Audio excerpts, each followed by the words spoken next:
যার নাম মুজাফফর বিন মহসিন, একটা বিয়াদ্দব বক্তা, নষ্ট প্রকৃতির বক্তা।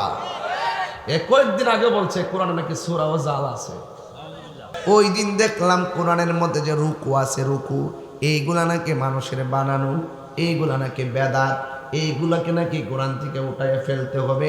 একজন বক্তা যার নাম মুজাফফর বিন মহসিন, একটা বিয়াদ্দব বক্তা, নষ্ট প্রকৃতির বক্তা। কয়েকদিন আগে বলছে কোরআনে নাকি সূরা ও জাল আছে। নাউজুবিল্লাহ কোন না কেন? আপনারা সাইরা দেন, আমরা কি তারা বিলেও লাগছে এর সাথে? এরা ঈমান ধ্বংসকারী লোক। কথা বলেন ঠিক কি না বলেন? সে এইবার লাইলাতুল কদর রাতে কি বলছে শুনছেন? সে বলতেছে লাইলাতুল কদরের নামাজ পড়া আর হিন্দুদের মূর্তি পূজা করা সমান। আপনারা মনে করেন যে আমরা বাড়ায় কথা বলি। একটা ছদ্মবেশে, চেহারা কত সুন্দর, দাড়ি কত সুন্দর, এর কথাগুলো অমানুষের মতো। কথা কোন ঠিক না ঠিক? কোরআন শরীফের মধ্যে রুকু আছে, এগুলো নাকি মানুষের বানানো, এগুলো সব তুলে ফেলতো। নতুন এজেন্ডা নিচ্ছে। তারা জিজ্ঞাসা চাই কোরআন তো নাজিল হয়েছিল তখন জের জবর আসেননি, কৌ জের জবর হয়েছে কখন? তোমার দ্বারা বোঝা যায় এখন জের জবর তুললে ফালাইবা। তুমি যদি কৌজ উড়ায় ফালাই দিবা আর তোমার কথা পাবলিককে খাইব, দিন শেষে ফেরাউনের মতন অধঃপতন হবে, দিন শেষে নমরুদের মতন পরাজয় হবে, দিন শেষে আবু জাহেলের মতো পরাজয় হবে, দিন শেষে ওই সমস্ত কায্যাবদের মতো পরাজিত হবে। কথা বলেন ঠিক কিনা?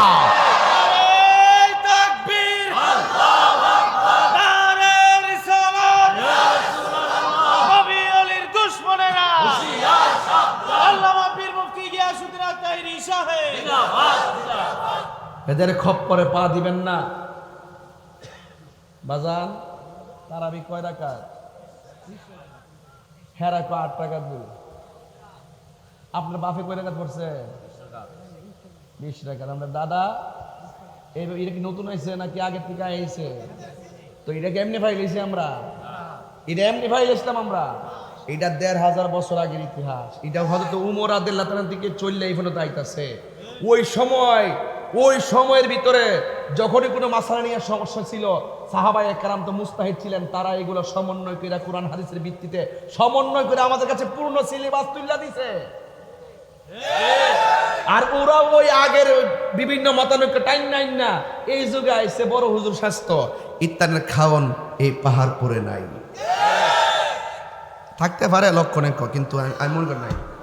যাই হোক, থাকলে থাকবে, এটা আমার সমস্যা নাই।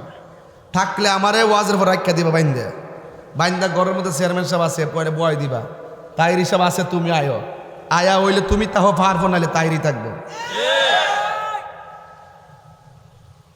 ইসলাম দ্বারা আত তাল ভানা করবেন না, অনেক কষ্ট। খালি তসবিহ টিপে ইসলাম আইছে না। আমার নবী 27টা যুদ্ধ তলোয়ার নিয়ে মাঠে নামছে। আমরা তো সে কিছু হিসাব আছে, খানকাত বইবে আল্লাহ আল্লাহ। এর গলা নাকি তার মাইক দিলে পুরা কোনটা কোনটা উমা শৈল সিয়ন চাওন গলা দিয়ে পুরা মাইকের মতো। আল্লাহ আরো বরকত দোক, আমিন কন। যা পাগলা দোয়া দিয়ে দিছি তোরে, আচ্ছা দিয়া দিছি তো ওই দিন গলা না। আল্লাহ তুই তো প্রথমে লাগা দিস পেস। আমি কইতাছি গুনাহ আছে না নাই?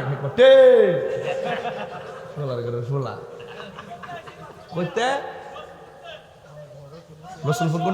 ও বলে সব দিকা রসুলপুর নাম ওই রসুলপুর। এটা তা গরু দিব করে দিছেন দরবার। বাজান ঈদগাহের দিকে কেমন লাগতেছে? মা খাদিজাতুল কুবরা রাদিয়াল্লাহু তাআলা আনহা যদি সব বিলাইয়া দেয় আল্লাহর জন্য, নবীর জন্য, তা আমরা কি আমাদের সম্পদ ধরে রাখলে চলবো? তো আমরা যদি দান করি তৈলে না খাদিজার মতন আমল হইতো। কথা কোন ঠিক না বেটি? আচ্ছা এই ঈদগাহের মধ্যে কিতা লাগবো? হনো অনেক কিছু বলতে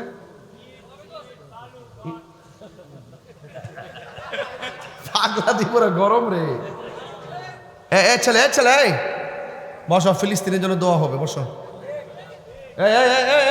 বোম্বা ধর কই যা, তুমি কই যাও? ও আচ্ছা আইবা, যাও। আচ্ছা যাও, আইবা। স্যার দেখান আসল কামটা করে বলি। এবারে আওয়াজ হইব। ফায়দা একটা কাম করে লাগি দেখুন না বলে বই রিজে না কারণ বলে বারবার দেখতেছি আমি ঘটনাটা কিতা ও একজন গেছে আরেকজন আইছে কিতাও মিল আছো বাজান সত্যি করে কোন আমি যতক্ষণ কথা বলছি কাউরে কষ্ট দিছি কিছু রাগ করে কথা বলছি কিল্লে গিয়া দুঃখে বলছি